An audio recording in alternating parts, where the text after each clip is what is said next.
Ya, hari ini kita akan sama-sama merenungkan sebuah tema yang sering kali banyak kita bahas gitu ya, antara iman dan keuangan. Saya cukup gemetar gitu ya ketika melihat judul temanya, iman dan keuangan. Dengan satu judul kecil, subjudul kecil yaitu Living Free Not in Bondage. Bagaimana kita bisa hidup bebas tanpa adanya kekangan. Ya. Nah, Bapak Ibu sekalian, ketika saya merenungkan hal ini gitu ya, sebelum kita baca ayat yang menjadi dasar dari kebenaran firman Tuhan hari ini, kita sering kali Bapak Ibu sekalian berkata ketika kita berbicara tentang iman dan keuangan, berbicara tentang living free not in bondage. Bagaimana kita hidup bebas dengan tanpa adanya suatu ikatan. Ikatan ini seringkali digambarkan dengan suatu kemiskinan, suatu hal yang buruk. Ikatan ini selalu digambarkan sebagai suatu hutang yang begitu besar yang mengikat kita, sehingga hidup kita tidak bebas. Oleh sebab itu sering kali ketika kita menemukan gitu ya, iman dan juga keuangan berkata tentang kebebasan yang tidak terikat adalah banyak harta, hidup bebas. Nah, Bapak Ibu sekalian, tentu sangat mudah sekali ketika saya misalkan berkhotbah, para pendeta, para pengkhotbah berkata, bawalah persembahanmu maju ke depan, gitu ya. Janganlah coba-coba menguji Tuhan kita, dia akan membukakan tingkap langit bagi kita semua. Bahkan tingkap langit ketujuh, Tuhan tidak akan pernah melepaskan, mengikat berkatnya gitu ya di langit. Dan dia rindu untuk memberikannya bagi kita semua. Seringkali permasalahan hidup kita, jawabannya hanya banyak harta. Menyelesaikan permasalahan dengan banyak uang. Bapak sekalian, kalau memang itu jawaban satu-satunya di dalam dunia ini, untuk menyelesaikan atau berkata kita hidup bebas adalah banyak harta, kita tidak akan berjumpa dengan 74 kilo emas di dalam berita kita, bukan? Nggak tahu Bapak Ibu sekalian, katanya itu setara sama emas di Monas. Bapak Ibu sekalian, bayangin emas gede Monas itu dibawa ke rumah. Di mana hari ini emas lagi tinggi-tingginya harganya, mereka bisa punya 74 kilo di rumah. Kalau memang banyak harta itu membuat hidup mereka bebas, kenapa mereka merasa diri kurang terus? Mereka terus korupsi. Kenapa? Atau ada banyak orang-orang kaya yang akhirnya kecanduan dengan berbagai macam hal. Pornografi, kemudian kehidupan bebas yang lainnya, atau mungkin kecanduan narkoba, bahkan menyelesaikan hidupnya. Kalau memang jawabannya harta dan juga tahta kekuasaan dan juga hawa nafsu, seks bebas dan lain sebagainya sebagai jawaban kita bebas memilih itu, tidak ada banyak artis Korea yang mati membunuh dirinya sendiri di dalam mobil, menutup kacanya dengan menghirup arang yang dinyalakan. Oleh sebab itu, Bapak Ibu, mari kita merenungkan bersama-sama sebenarnya apa daripada tema yang kita bahas antara iman dan juga keuangan, apa yang disebut dengan hidup bebas tidak dalam keterikatan. Mari kita sama-sama buka 1 Timotius 6 ayat 6 sampai yang ke-10. Bersyukur ayatnya diambil dari 1 Timotius, Bapak Ibu sekalian, karena kondisinya seperti saya yang mengkhotbahi orang-orang yang lebih tua dari saya, terutama ngomongin tentang harta, Bapak Ibu sekalian. Mari kita buka 1 Timotius 6 ayat 6 sampai yang ke-10. Saya rindu untuk kita secara bergantian gitu ya. Membacakannya, saya ayat yang ke-6, Bapak Ibu sekalian ayat ke-7, terus sampai ayatnya yang ke-10. Ayat yang ke-10 kita baca bersama-sama. 1 Timotius 6 ayat 6 sampai 10, demikianlah firman Tuhan. Memang ibadah itu kalau disertai rasa cukup memberi keuntungan besar, silakan.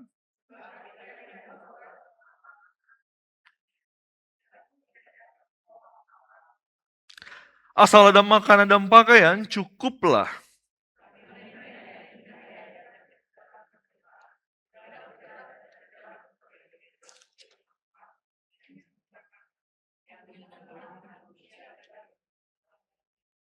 Bersama-sama, karena akar segala kejahatan ialah cinta uang, sebab oleh memburu uanglah beberapa orang telah menyimpang dari iman dan menyiksa dirinya dengan berbagai-bagai duka. Amin. Demikian jauh pembacaan firman Tuhan hari ini.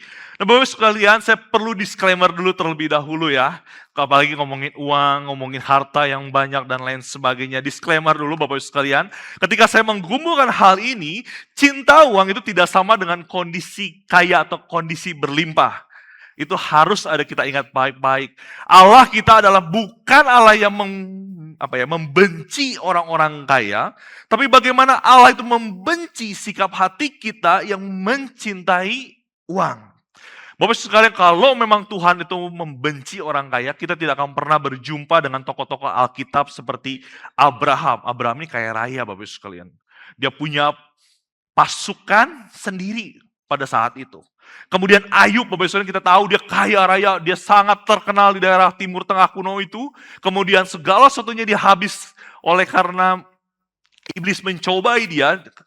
Dan tapi kita lihat akhir dari kisah Ayub apa? Tuhan ganti 2 kali lipat. Atau mungkin kalau kita lihat ya dari dalam perjanjian baru ada Yusuf Arimatea.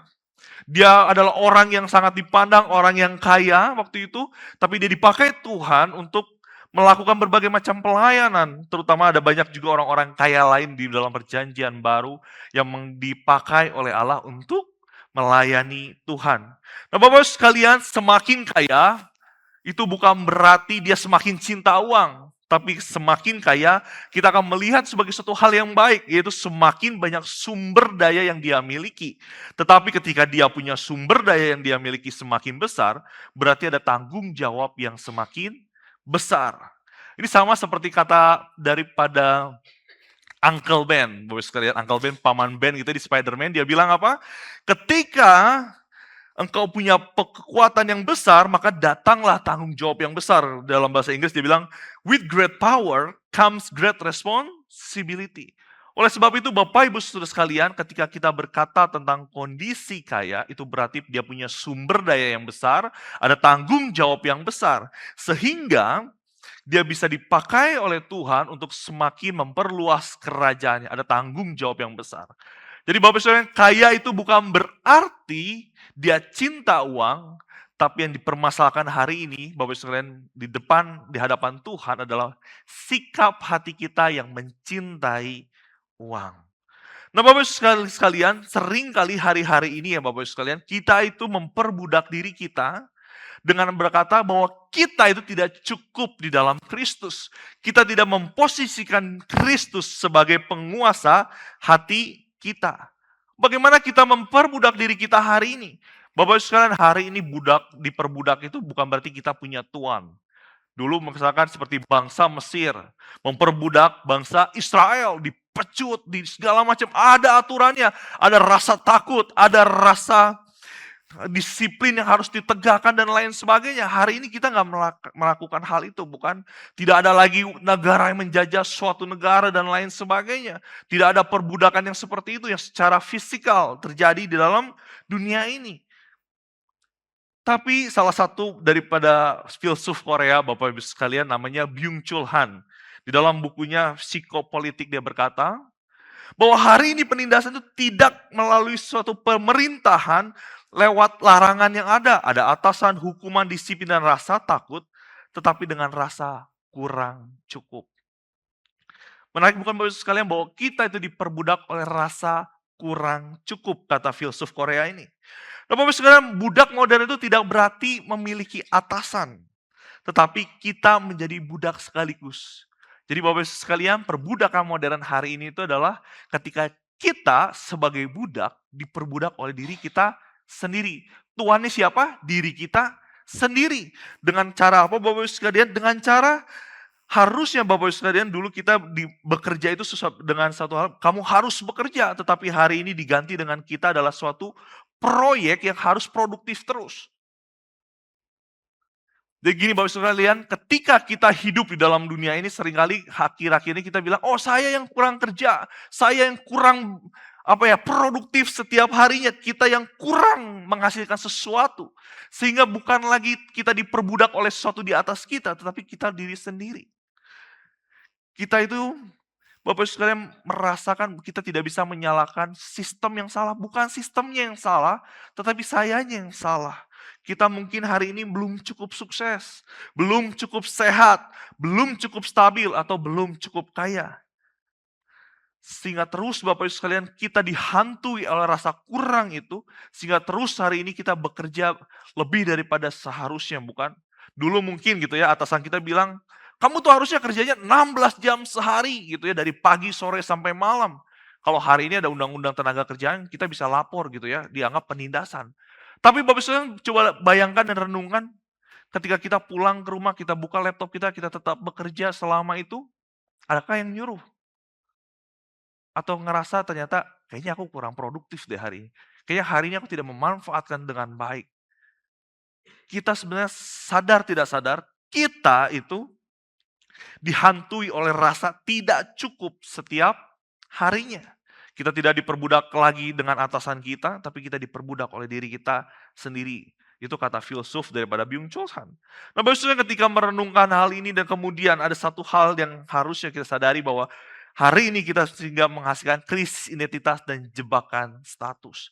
Nah, Bapak Ibu sekalian, ketika kita membaca tadi ayat daripada 1 Timotius tadi, yang ayat yang ke-6 ayat 9, itu dia berkata, namun mereka yang ingin kaya terjatuh ke dalam pencobaan, ke dalam jerat dan ke dalam berbagai nafsu yang hampa dan mencelakakan, yang menenggelamkan manusia ke dalam keruntuhan dan kebinasaan.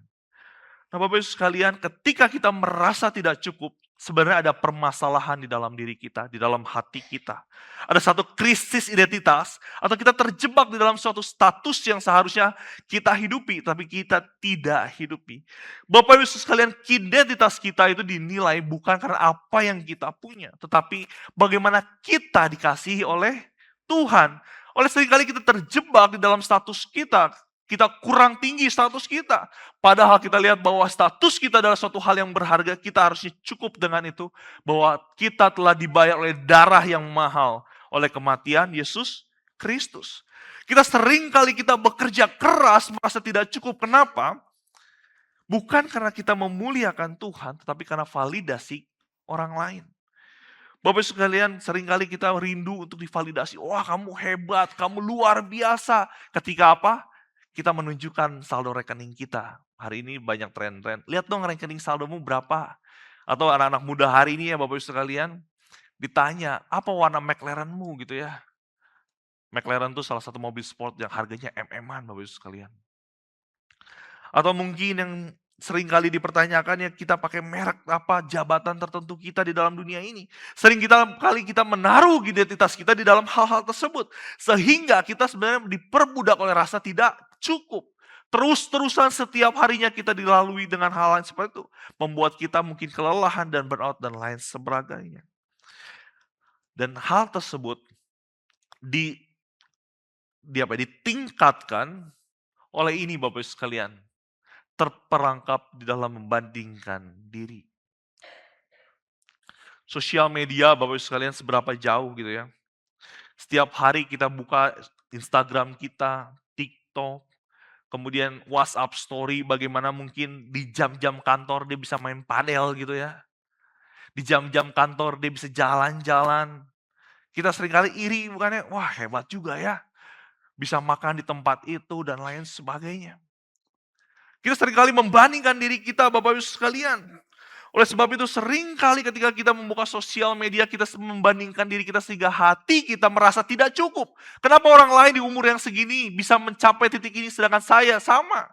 Umurnya sama, usahanya mungkin saya lebih berat, lebih kerja keras. Tapi kenapa tidak sampai kepada titik itu? Kita terperangkap di dalam membandingkan diri. Itu untuk anak muda dengan sosial media. Tapi bukankah orang yang lebih senior daripada generasi saya dibandingkannya bukan di sosial media tapi sama anak tetangga. Itu siapa, si Tono, siapa dan lain sebagainya itu hebat loh lihat. Dia mobilnya diparkir di depan. Itu biasa kan orang tua dulu kayak gitu. Itu lihat, dia pergi pagi pakai jas pulang, jasnya keren gitu ya, nggak keringetan sama sekali. Ya nggak tahu ya kerjanya apa ya, terus aja dibanding-bandingkan. Dulu saya juga pernah waktu kecil, waktu SMP, SMA saya dibandingin kayak gini. Itu temannya papa lihat bisa keterima di ITB, beasiswa lagi gini-gini. Wah saya juga pusing Bapak Ibu sekalian gitu ya. Saya udah ranking 5 waktu itu saya masih belum, kata papa saya belum. Wah pusing gak Bapak Ibu, terus dibanding-bandingkan. Itu ke tetangga, belum lagi seringkali kita dibandingkan dengan saudara kandung kita. Bersyukur gitu yang pusing dari saya gitu ya. Di desa Haisuddin Bani itu si Koko tuh lihat bisa ranking segitu, kamu malas-malasan dan lain sebagainya. Tapi sekalian perbandingan itu sering kali membentuk hati kita, hidup kita terus merasa kurang, kurang, dan kurang. Terus merasa diri kita harus lebih baik, kita harus lebih kaya, kita harus lebih punya segala sesuatunya di dalam kehidupan kita. Nah Bapak Ibu sekalian, ketika bahkan kita sampai titik kita punya kelimpahan, kalau hati kita tidak berubah, kita akan terus merasa kekurangan. Sama seperti apa yang sudah saya mention di awal. Ketika ada banyak orang korupsi, emangnya mereka kurang kaya apa lagi? Mereka kurang punya kekuasaan apa lagi? Bapak Ibu sekalian, rasa tidak cukup ini Bapak Ibu sekalian, dari awal memang manusia itu sudah merasakannya. Ketika manusia jatuh di dalam dosa. Bapak Ibu sekalian, Adam dan Hawa di Taman Eden itu punya segalanya. Mereka hidup di dalam kelimpahan. Mereka bisa makan apa aja, buah apapun di sana. Mereka hari ini mau makan mangga, besok makan pepaya, lusa kemudian dia mau makan duren, besoknya lagi duren, mungkin montong, mungkin apa segala macam. Mereka nggak akan kekurangan, ada terus saya yakin gitu ya di dalam taman itu. Mau apa lagi buah naga, buah apa lagi yang susah itu kesemek yang hari ini kita susah gitu ya. Katanya orang-orang tua suka kesemek gitu ya. Banyak sekali buah yang mereka bisa makan. Mereka hidup di dalam kelimpahan, mereka punya segala sesuatu karena mereka cuma berdua di dalam dunia kan waktu itu.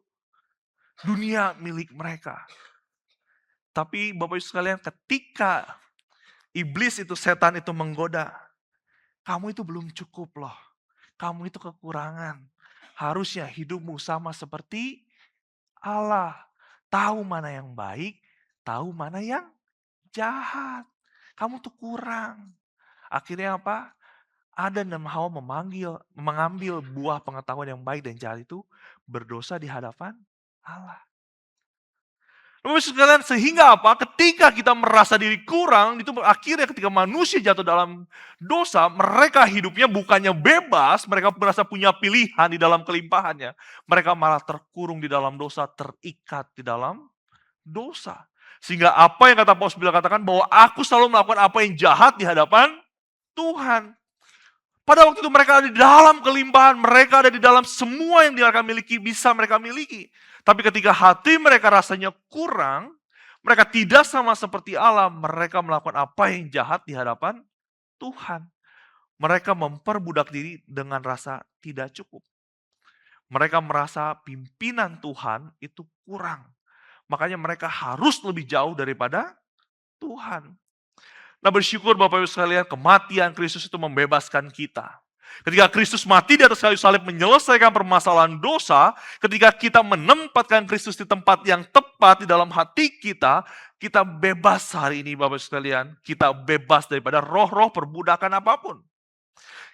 Nah Bapak Ibu sekalian, kalau kita baca daripada Roma 8 ayat 1 sampai 17, roh yang kita miliki itu bukan roh perbudakan tapi roh kemerdekaan. Maksudnya apa? Bukan tentang bagaimana kita hidup bebas sebebas-bebasnya. Enggak Bapak Ibu sekalian. Tapi ketika kita dipimpin Tuhan, ketika kita menempatkan Kristus di tempat yang tepat, dan kebebasan itu menjadi fondasi yang tepat, hati kita tepat, maka kehidupan kita itu untuk memuliakan Tuhan. Bapak Ibu sekalian, kalau Bapak Ibu sekalian baca 1 Timotius ini, itu akan dibuka dengan doksologi. Segala sesuatunya kemuliaan untuk Allah, kemudian akan ditutup oleh doksologi juga. Kemuliaan bagi Tuhan. Ayatnya di mana? Baca aja 1 Timotius 1 ayat 17 dan 1 Timotius 6 ayat 16. Jadi surat daripada 1 Timotius ini ketika mengajarkan sesuatu dibuka dengan doksologi, ditutup dengan doksologi. Itu artinya apa Bapak Ibu sekalian? Ketika kita hidup di dalam kemerdekaan, sebenarnya di dalam itu kita semua sedang memuliakan nama Tuhan di dalam kehidupan kita. Oleh sebab itu Bapak Ibu sekalian, kita punya kemerdekaan itu tapi kita tidak mau melawan Tuhan. Kita tunduk pada pimpinan Tuhan, itulah kemerdekaan yang sejati. Oleh sebab itu sebagaimana kita hidup, apakah kita hidup merdeka di bawah pemerintahan Kristus? Tunduk kepada apa yang Tuhan rancangkan bagi kita. Oleh sebab itu Bapak Ibu sekalian, biarlah hidup kita itu memuliakan Tuhan. Lalu bagaimana kita meresponi kekayaan apa yang kita punya untuk kemuliaan nama Tuhan? Oleh sebab itu biarlah beberapa prinsip ini ada dua kalau nggak salah saya taruh, yaitu yang pertama, dari pemilik itu menjadi penata layan. Bapak Ibu sekalian, kalau kita lihat Adam dan Hawa ketika manusia yang awal diciptakan, dia itu dipilih oleh Tuhan, diperintah oleh Tuhan bukan untuk memiliki semuanya. Dia menggarap semaunya dia, tetapi menjadi rekan sekerja Allah. Sebagaimana dia melayani Tuhan, dia juga bekerja pada saat itu. Oleh sebab itu Bapak Ibu sekalian, kita harus mengubah pandangan kita. Kekayaan itu bukanlah ukuran kasih Tuhan, melainkan sebuah tanggung jawab untuk mengelola sesuatu. Kalau kita punya harta yang banyak, maka biarlah itu menjadi tanggung jawab kita yang besar untuk memakai itu untuk kemuliaan nama Tuhan. Oleh sebab itu Bapak Ibu sekalian, kita itu bukan pemilik. Pemilik daripada segala sesuatunya itu adalah Allah. Dia yang menciptakan, dia yang membuat segala sesuatunya, bumi beserta segala isinya. Kita adalah seorang pelayan. Ketika kita punya harta ini dan itu sebagainya, kita itu pelayan. Oleh sebab itu pelayan itu punya hati yang seperti apa? Ketika Tuhan kita mengambil harta itu, janganlah kita bersedih seolah-olah itu adalah milik kita. Kalau Tuhan hari ini sedang mempercayakan harta yang banyak, uang yang banyak, suatu jabatan tertentu, kekuasaan. Bersyukur kepada Tuhan dan tanya Tuhan, apa yang mau Tuhan pakai melalui ini semua. Tapi kalau misalkan memang tidak, bersyukurlah atas pimpinan Tuhan. Bersyukurlah atas apa yang telah Tuhan berikan. Itu yang pertama Bapak Ibu Saudara, bagaimana kita itu adalah seorang pelayan, bukan pemilik. Tentu hal ini tidak mudah bukan Bapak Ibu sekalian, ketika kita punya sesuatu yang sudah kita lama kita pegang kemudian kita lepaskan. Mungkin hati kita sedih, mungkin hati kita kecewa, mungkin hati kita khawatir bagaimana masa depan kita. Oleh sebab itu Bapak Ibu sekalian, kita itu harus melatih diri kita Bapak Ibu sekalian. Ketika kita hidup di dalam Kristus, ketika kita hidup di dalam pimpinan Kristus, itu bukan berarti 180 derajat kita kembali langsung kita bisa hidup saleh. Ini aku Tuhan, pakailah aku. Tentu tidak mudah gitu ya. Apalagi ketika kita diperhadapkan dengan masalah. Oleh sebab itu Bapak Ibu sekalian, kesalehan itu adalah suatu hal yang perlu dilatih. Ketika kita tadi baca Bapak Ibu sekalian 1 Timotius 6 ayat yang ke-6. Itu berkata, memang ibadah itu kalau disertai rasa cukup memberi keuntungan besar. Sebenarnya tafsiran yang paling baik adalah itu bukan ibadah tetapi kesalehan. Di TB2 itu diperbarui dan di dalam berbagai macam versi bahkan di dalam bahasa Yunani-nya juga.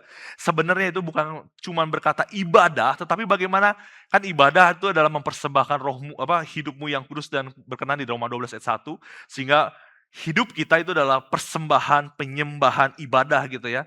Tapi kita mungkin lebih gampang mengerti bahwa kesalehan, hidup yang saleh, hidup yang benar di hadapan Tuhan. Kesalehan yang disertai rasa cukup memberikan keuntungan besar. 1 Timotius ayat 6. Tapi Bapak sekalian kita perlu melatih kalau baca di 1 Timotius 4 ayat 6 sampai 7 sebelumnya. Kita secara sadar harusnya bahwa kesalehan itu dibentuk Bapak Ibu sekalian. Perbandingannya gini Bapak Ibu sekalian, ketika hati kita gitu ya merasa iri dengan orang lain, ketika hati kita jatuh di dalam dosa, kenapa sih ini segala macam itu, segala dia punya ini itu dan segala macamnya. Sebenarnya hati kita sedemikian rupa itu dibentuk cukup lama, bertahun-tahun. Hati kita itu dibentuk. Oleh sebab itu ketika kita ketika kita memilih hidup di dalam Kristus, maka kita mau hidup saleh itu pun juga butuh proses Bapak Ibu sekalian. Ada jatuh dan bangun. Hidup saleh itu harus kita latih. Sama seperti gitu ya Bapak Ibu sekalian ketika kita nge-gym gitu ya, misalkan olahraga. Hari ini kita mungkin cuma bisa angkat 1 kilo. Kemudian kita minggu depan bisa angkat 5 kilo. 2 minggu lagi kita bisa angkat 10 kilo. Misalkan angkat apa ya, bench press itu 20 kilo, 30 kilo. Saya paling mentok 50 kilo, 50 kilo Bapak Ibu sekalian. Terus sampai berbulan-bulan 50 kilo. Tapi kita harus latih terus supaya bisa 60, 70. Jadi kita semakin hari, hidup kita semakin saleh. Oleh sebab itu ini adalah pergumulan bersama-sama dengan Tuhan setiap harinya. Kalau ketika kita mau berkata kita mau hidup saleh di dalam bimbingan Tuhan, ketika kita mau mengatur keuangan untuk kemuliaan Tuhan, ini adalah suatu proses yang harus kita jalani. Nah, Bapak Ibu sekalian, saya akan menutup khotbah saya dengan hal ini, orang muda yang kaya di dalam di dalam Matius 19 ayat 16 sampai 26. Orang kaya muda ini, Bapak Ibu sekalian, moralitasnya baik, dia melakukan segala sesuatunya baik. Dia taat melakukan hukum Taurat. Oleh sebab itu dia bertanya kepada Tuhan Yesus waktu itu, "Kenapa Tuhan? Apalagi yang harus aku lakukan? Aku sudah melakukan hukum Taurat itu semuanya. Saya sudah melakukannya. Pelayanannya harus diacungi jempol." Tetapi hatinya terikat oleh harta. Kristus tahu hatinya itu terikat oleh harta bendanya dia. Oleh sebab itu dia menyuruh, oleh sebab itu Kristus menyuruh orang muda kaya ini untuk menjual segala hartanya dan membagikannya kepada orang-orang yang tidak mampu. Nah, Bapak-Ibu sekalian, Kristus itu bukan menyuruh kita gitu ya untuk menjual semua harta kita, membagikannya kepada orang-orang yang tidak mampu. Tapi hari ini kita mau melihat bahwa hati daripada orang muda kayak ini terikat oleh sesuatu. Mungkin dia tidak memiliki kecukupan, hartanya banyak, dia ragu gitu ya untuk melepaskan itu semua. Nah, Bapak Ibu sekalian, ketika saya berkhotbah tentang hal ini, tidak ditunjukkan hanya orang yang punya gitu ya. Tentu ketika kita memiliki kita punya harta yang banyak, biarlah kita tidak menaruh pengharapan kepada ketidakpastian, kekayaan. Biarlah kita menghidupi praktik-praktik yang sederhana, tidak terjebak oleh gaya hidup yang konsumtif. Biarlah kita melatih hidup kita supaya hati kita murah hati di dalam kesalehan kita. Biarlah kita menjadi saluran berkat bagi pekerjaan Tuhan dan sesama yang kekurangan. Tapi juga bagaimana kalau kita sedang berjuang, bila kita memiliki rasa puas oleh karena pemeliharaan Tuhan, Tuhan kita hari demi hari. Jangan biarkan kemiskinan, kesulitan kita membuat kita melakukan hal-hal yang berduka di hadapan Tuhan. Bapak Ibu sekalian, mungkin juga fokus pada apa yang ada hari ini ketika kita mungkin sedang berjuang. Bukan kepada apa yang tidak ada. Biarlah kita setia di dalam perkara kecil yang Tuhan percayakan. Oleh sebab itu, Bapak Ibu sekalian, pertanyaan yang tepat ketika kita berbicara tentang iman dan keuangan adalah, di manakah hatimu berada?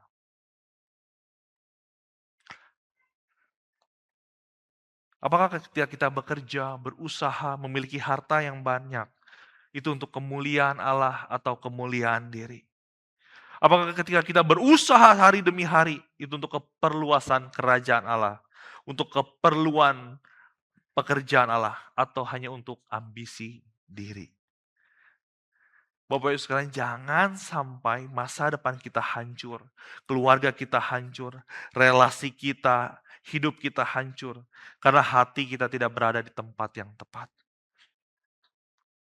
Mungkin Bapak Ibu sekalian lupa dengan semua khotbahnya, saya mengargumentasikannya sedemikian rupa. Tapi biarlah pulang daripada gereja hari ini, ada satu hal yang Bapak Ibu sekalian ingat. Tuhan itu punya kurikulumnya untuk kita masing-masing. Tentu kita dalam kondisinya masing-masing kita hari ini. Jauh lebih penting kemuliaan Allah daripada hidup kita. Jauh lebih penting jiwa kita diselamatkan dibandingkan apa yang kita punya. Jauh lebih penting memiliki hidup semakin serupa Kristus dibandingkan segala sesuatu yang ada di dalam dunia ini. Oleh sebab itu Bapak Ibu sekalian, di dalam kondisi apapun, di dalam kondisi bagaimana kita mengelola apa yang Tuhan percayakan bagi kita, tanya Tuhan, apa yang sedang Dia kerjakan di dalam hidup kita. Tanya dalam hati kita, di manakah hati kita berada. Supaya apa? Kita hidup saleh di dalam pengelolaan uang kita. Bukan tentang seberapa banyak uang yang kita miliki, tetapi tentang seberapa jauh hidup kita memuliakan Tuhan. Amin. Mari kita bersatu di dalam doa.